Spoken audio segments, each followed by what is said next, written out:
The color of this bathroom is rough. We need to paint it, obviously. Purple and gray are not my vibe. Albert started outlining it to prime, but we need to choose a color. We have natural linen and Greek villa throughout the house so far of what we have painted as our like base color until we decide what we want to do for each room. I would love to make this eventually like tile, and the back wall where the tub sits up against to be tile as well, so kind of a full tile, and then wainscoting around. But till we do that, I want to paint it, and I figured why not take a chance and paint the wainscoting something darker and fun and see if we even like it, because it's paint, we can always change it. So I got 4 samples and we're gonna try them out. I'm gonna do natural linen up here and we're gonna see what I like best to pair with.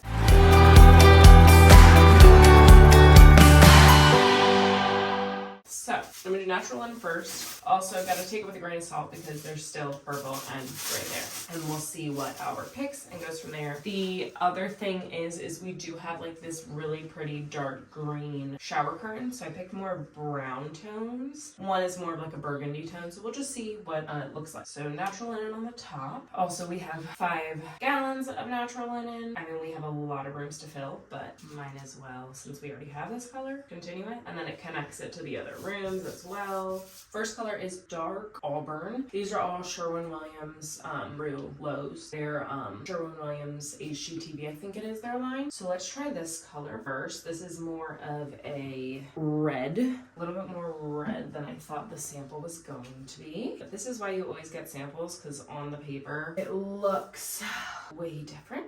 Pretty, but I don't think it's going to be the vibe for in here.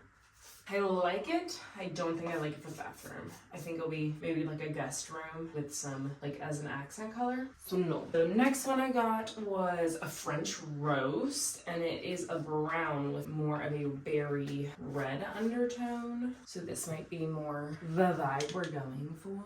Plus we love a French roast. Oh, that's nice. Okay, I like that one. Obviously with the second coat, it'll be not streaky. So I have 2 more left. Both are, again, darker brown color. They have more of a green undertone, I would say. This one is a monumentous occasion. This is more like a neutral brown, I would say. And also Albert might come home and like hate all of these, so. But my thing is, it's paint. We can always change it. When else am I gonna really paint a room brown? Or like a chocolatey deep color? I like that. I think like the red undertone's fun in this, but I think Albert's gonna probably more pull that. Okay, last but not least, this is probably gonna be the color Albert likes the most. It's a deep brown as well with a green undertone. This is called Deep Earth, which kind of makes sense for the color tone that we have. I feel like we're just going on like a gradient, which actually works well. We'll also see when these are all fully dry what is the best. Sparkly green brown. So we'll see.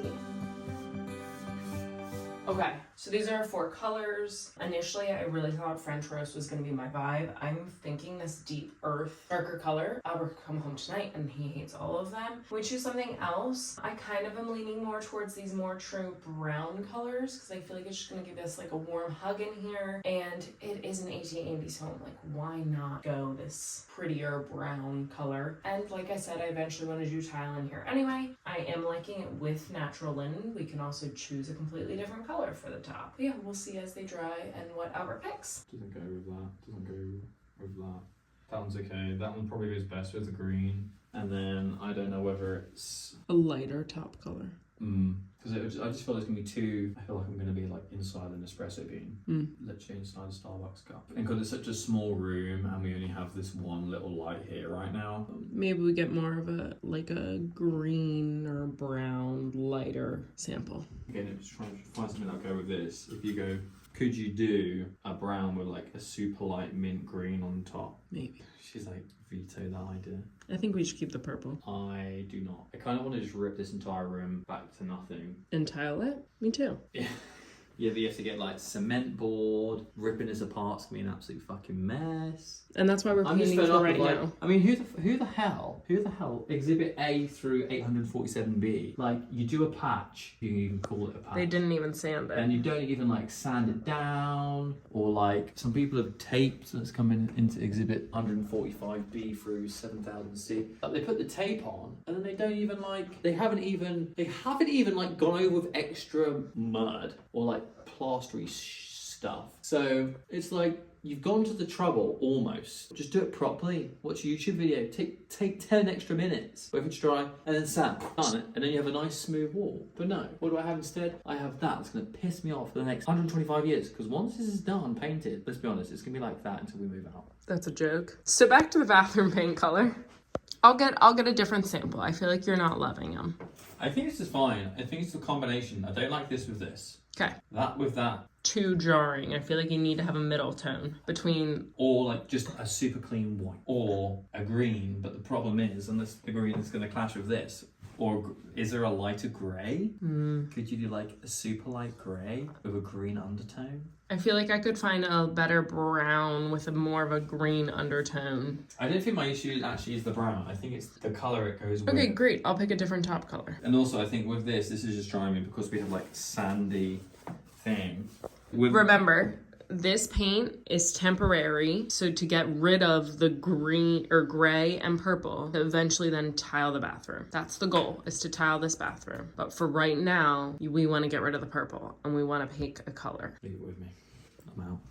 Albert and I have decided that we are just going to start on the bathroom because we cannot stand the state of it. And I did a few samples. We looked at all of them. Not in love with any of them. So I'm just going to take a leap of faith and grab a quart of a different color that I haven't even sampled on the walls. We'll go from there. I'm going to get a toilet paper holder and a towel ring, and then look for bathroom shelves, because we have right now, they actually used laminate flooring as bathroom shelves.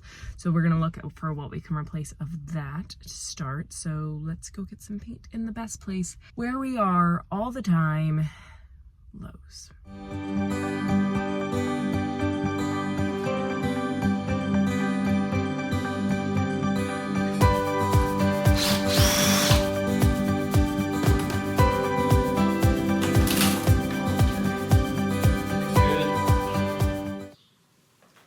What the hell? Okay, good. So I thought, you know, it's all right. I'll just take off that mirror or that cabinet, ready to prime the wall underneath it. And this is what we've got. Love it, guys. Get yourself an old house. Yeah, fixer upper. They said it'll be so much fun. So we're gonna ignore the big hole in the wall that was underneath the medicine cabinet. I'm now gonna get to sanding. Happy Sunday, y'all. I've got my trusty mask and I'm going for 36 grit to start with this. If this one doesn't get most of it off, I'm going to go for the orbital sander, and I also have I think 120 and 220 grit as well to make it a bit smoother. But we're not going to worry too much because in a couple of months' time, the plan is to rip out this entire bathroom anyway and put in a nice shiny new one with tile without holes in the wall. Good.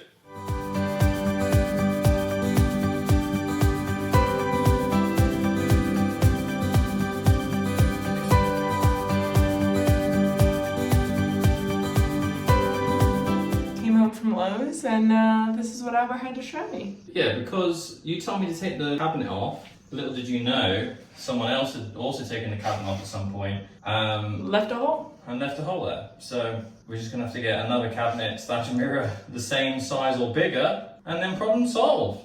Deal. Problem solved. So it's time to fix what's behind the mirror, or what isn't behind the mirror. And what isn't behind the mirror is a bunch of plaster, basically.